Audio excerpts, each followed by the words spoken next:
નમસ્કાર દર્શક મિત્રો, સમય મિરર ન્યૂઝના ડિજિટલ પ્લેટફોર્મ પર હું છું આપની સાથે જાનવી। 25 તારીખે હાલ જે રાજકોટમાં ગોઝારી ઘટના બની હતી, જે ટીઆરપીનો ગેમ ઝોન બન્યો તો મોતનો ઝોન, તેને લઈને આજે આખું રાજકોટ શોકમય બન્યું છે। ત્યારે રાજકોટના જાગૃત નાગરિકો દ્વારા આજે તેને શ્રદ્ધાંજલિ આપવામાં આવી છે। ચાલો તેમની સાથે વાત કરીએ। હાલ જે ટીઆરપીની જે ઘટના બની છે તેના લીધે આજે નાના ભૂલકાઓ છે જે આગમાં હોમાયા છે, શું કહેશો? અમે અત્યંત દુઃખ અનુભવીએ છીએ એના માટે થઈને, જે પણ બાળકો અને સ્પેશિયલી બાળકો જે બધા એમાં હોમાઈ ગયા છે એના માટે થઈને અમે ખૂબ દુઃખી છીએ। અને આજે એના માટે થઈને અમે લોકોએ અહીંયા ભક્તિનગર સર્કલ ખાતે ભાવપૂર્ણ એમને શ્રદ્ધાંજલિ આપવા માટે થઈને બધા સાથે એકત્ર થયા છીએ।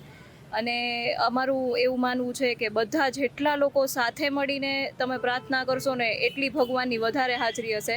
તો બધા અહીંયા અમે એકે તો કર્યું છે, પણ બધા આવું કરો, બધા સાથે મળીને પ્રાર્થના કરો એટલે ભગવાન એમને આત્માને શાંતિ આપે।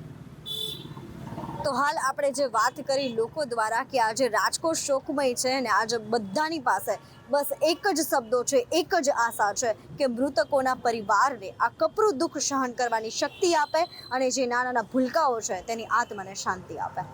હાલ અત્યારે રાજકોટની ગોઝારી ઘટના બની છે જે આપણા બધા માટે દુઃખદ કહી શકાય અને જે મૃતકોના પરિવાર છે તેમના માટે તો આ આભ ફાટી નીકળ્યું છે દુઃખનું, એવું પણ કહી શકાય।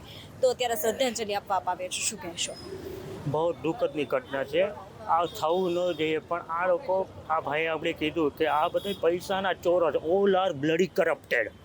હવે તમે સિટી કમિશનરને આ બધી કમિશનરને બધીને ક્યાંય બદલી કરો છો, બદલીની જરૂર નથી, આને ડિસમિસ કરો, should be required of dismiss.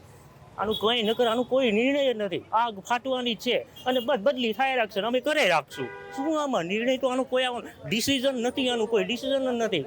આગ બધી છે આમ જ રાખવાનું, કાંઈ પણ જોઈ જગ્યાએ થાય અમે એની બસ તૈયારી છીએ, અમે આની ફાઇલ ગોતી આપીએ છીએ અને કરે રાખશું। પણ આનું જજમેન્ટ કાંઈ નથી। આજે જજ સાહેબે જે ડિસિઝન લીધું સરસ કે ભાઈ આ લોકોની બદલી, પણ બદલીની જરૂર નથી। બદલી તો શું થશે? ડિસમિસ કરો તો કાંઈક થશે। પીઆઈને બધાને બધા પ્રોબ્લેમ જ છે નકરા, આનું બીજું શું નિર્ણય?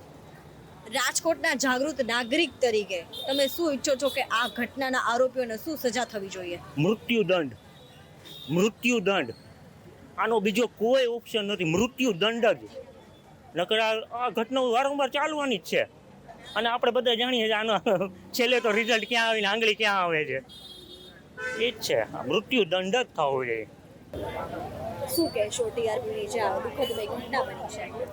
આ જે ઘટના બની છે એટલું જ હું કહેવા માંગીશ કે હવે પછી આ ઘટના ન બને એના માટે તો આપણે કંઈ શ્યોરિટી ન આપી શકીએ, પણ હું એટલું જ કહી કે આ અગ્નિકાંડ જે થયો એમાં અમારા જ સમાજનો, ગુજર સુતારનો એક ઓનલી 22 વર્ષનો જે દીકરો હોમાઈ ગયો છે એનું અમને બધાને દુઃખ પણ છે।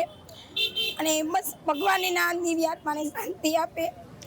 અને આપણે એ તો જેના સ્નેહીજનો ગયા હોય એને જ ખબર હોય, જેને ગુમાવ્યા છે નાના દીકરા દીકરીઓ, બધા ઘરના મોભીઓ, એ જ આ વ્યથા સમજી શકે। આપણે તો બસ ભગવાનને પ્રાર્થના કરીએ કે એના દિવ્ય આત્માને શાંતિ આપે, બસ। તો ક્યાંક ને ક્યાંક લોકોમાં દુઃખની સંવેદના પણ છે, આંખમાં આંસુ પણ છે અને આ જ આંસુઓ કહી રહ્યા છે કે આરોપીઓને કડક સજા થવી જોઈએ।